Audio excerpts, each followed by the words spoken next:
خب دوستان، اینجا کافه آمتیره و میبینید که به درخواست شما این دفعه کاپوچینو سفارش دادم و واقعا یه کاپوچینو جذابه. قبلا هم اینجا بودم و از همه محصولاتی که میزنه بر اساس قهوه من راضیم. آبم گذاشته بود، بالاخره این آرتی هم که زده یه آرت قشنگیه دیگه و خیلی هم کلاسیک کار کرده و میشه گفت که تا اینجا نمرهشو میگیره. اینم فنجونش، بریم برای خوردنش.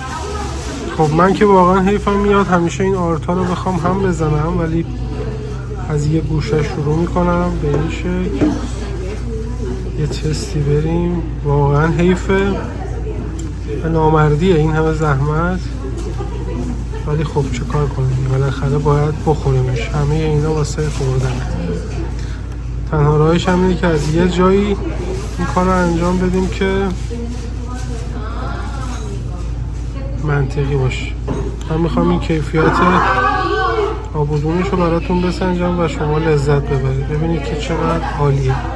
به نظر من حرفی توش نیست و باید بریم سراغ چشیدنش.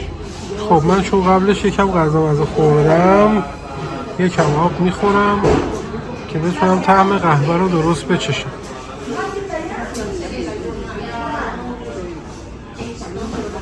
بریم برای چشیدن قهوه. خب یه مزه اولیه ازش گرفتم و به نظرم عالی بود. خیلی هم خوب این شیرش رو تونستم از قهوه زبونم تفکیکش کنم.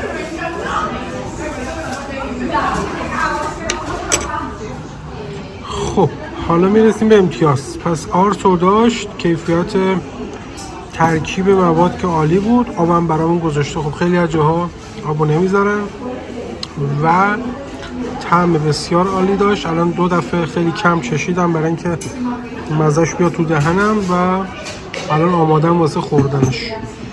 واسه اینکه نمیدونم، فنجونم عالی، مکان هم عالی، حالا عکس و فیلماش هم میبینید. میخوام امتیاز 10 بدم به کاپوچینوش.